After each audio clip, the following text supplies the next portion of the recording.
বলিউডের পর্দায় বছরের পর বছর সুপারহিট দিয়েছেন তিনি, কিন্তু ক্যামেরার আলো থেকে দূরে নীরবে আরেকটি সাম্রাজ্য গড়ে তুলেছেন অভিনেতা জিতেন্দ্র। আজ তিনি শুধুমাত্র একজন জনপ্রিয় অভিনেতা নন, বরং ভারতের রিয়েল এস্টেট দুনিয়ার এক শক্তিশালী বিনিয়োগকারী। আর সেই সাফল্যের স্পষ্ট প্রমাণ মিলল তার সাম্প্রতিক দুটি বড় ডিলে। অভিনেতা জিতেন্দ্র এবং তার ছেলে তুষার কাপুর গত 8 মাসে রিয়েল এস্টেট বিক্রি করে তুলেছেন মোট 1414 কোটি টাকা। জুন 2025-এ মুম্বাইয়ে একটি বড় জমি বিক্রি হয়েছিল 855 কোটি টাকায়। এবার সেই একই সংস্থার সঙ্গে ফের এক বিশাল চুক্তি। পিটিআই সূত্রে খবর, 2026 সালের 9 জানুয়ারি এই নতুন চুক্তির রেজিস্ট্রেশন সম্পন্ন হয়েছে।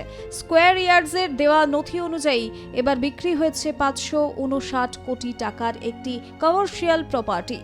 এই সম্পত্তিটির মোট আয়তন প্রায় 30,195 বর্গমিটার, যা অবস্থিত মুম্বাইয়ের বালাজি আইটি পার্কে। এখানে রয়েছে গ্রাউন্ড প্লাস 10 তলা একটি বিল্ডিং, অত্যাধুনিক ডেটা সেন্টার, 4 তলার ডিজেল জেনারেটর স্ট্রাকচার। ক্রেতার সংস্থা জাপানের তথ্য প্রযুক্তি giant NTT global data corporation. এই চুক্তিতে তুষার ইনফ্রা ডেভেলপার্স প্রাইভেট লিমিটেডের সঙ্গে ডিল হয়েছে এনটিটির। এই সংস্থাটি নিয়ন্ত্রিত হয় প্যান্থিয়ন বিল্ডকন প্রাইভেট লিমিটেড দ্বারা, যার মালিকানা জিতেন্দ্র এবং তার পরিবারের হাতে। এই চুক্তিতে উল্লেখযোগ্য বিষয় হলো এখানে কোনো স্ট্যাম্প ডিউটি দিতে হয়নি। 2024 সালের সরকারি নির্দেশ অনুযায়ী শুধুমাত্র 5.59 লক্ষ টাকা মেট্রো সেস প্রদান করা হয়েছে। রিয়েল এস্টেট মার্কেটে এই ধরনের ছাড় বড় বিনিয়োগকে উৎসাহিত করছে বলেই মনে করছেন বিশেষজ্ঞরা। উল্লেখযোগ্য বিষয় হলো এটি জিতেন্দ্র পরিবার এবং এনটিটি গ্লোবালের মধ্যে দ্বিতীয় বড় লেনদেন। মাত্র 8 মাস আগেই জুন 2025-এ মুম্বাইয়ে 855 কোটি টাকার জমি বিক্রি হয়েছিল একই সংস্থার কাছে। এই দুই ডিল মিলিয়ে মোট মূল্য দাঁড়াচ্ছে 1414 কোটি টাকা। রিয়েল এস্টেট দুনিয়ায় এত বড় অঙ্কের ধারাবাহিক ডিল প্রমাণ করে জিতেন্দ্র শুধুই বিনিয়োগকারী নন, তিনি একজন পরিণত রিয়েল এস্টেট প্লেয়ার। একটি পুরনো সাক্ষাৎকারে ইউটিউব চ্যানেল ভিশনারি স্টুডিওসকে জিতেন্দ্র বলেছিলেন তিনি নিজেকে কখনোই একজন টিপিক্যাল বিল্ডার মনে করেন না। তার কথায়, বেশিরভাগ বিল্ডার নির্মাণ শেষ হওয়ার আগেই প্রপার্টি বিক্রি করে দেন, কিন্তু আমি সেটা পছন্দ করি না। আমি আগে বিল্ডিং তৈরি করি, তারপর বিক্রি করি। অনেকের কাছে এটাকে বোকামি মনে হতে পারে, কিন্তু আমি এই পদ্ধতিতেই বিশ্বাস করি।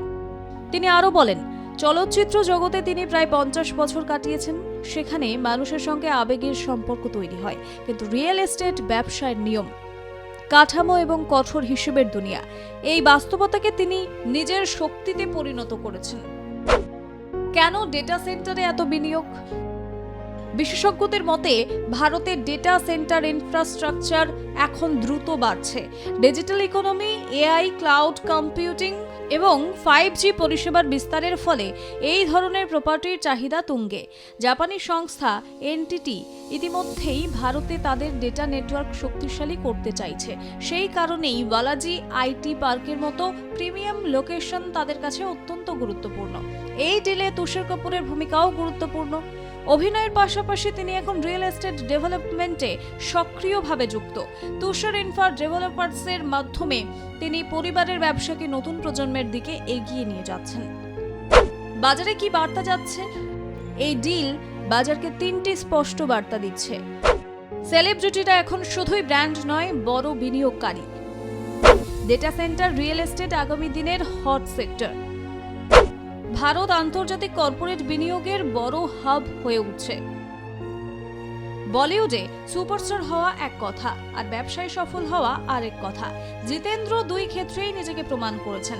1414 কোটি টাকার এই রিয়েল এস্টেট ডিল শুধু একটি আর্থিক সাফল্য নয়, এটি দেখিয়ে দেয় কিভাবে পরিকল্পনা, ধৈর্য এবং দীর্ঘমেয়াদী দৃষ্টিভঙ্গি একজন শিল্পীকে সফল উদ্যোক্তায় পরিণত করতে পারে। ব্যুরো রিপোর্ট, আর প্লাস নিউজ।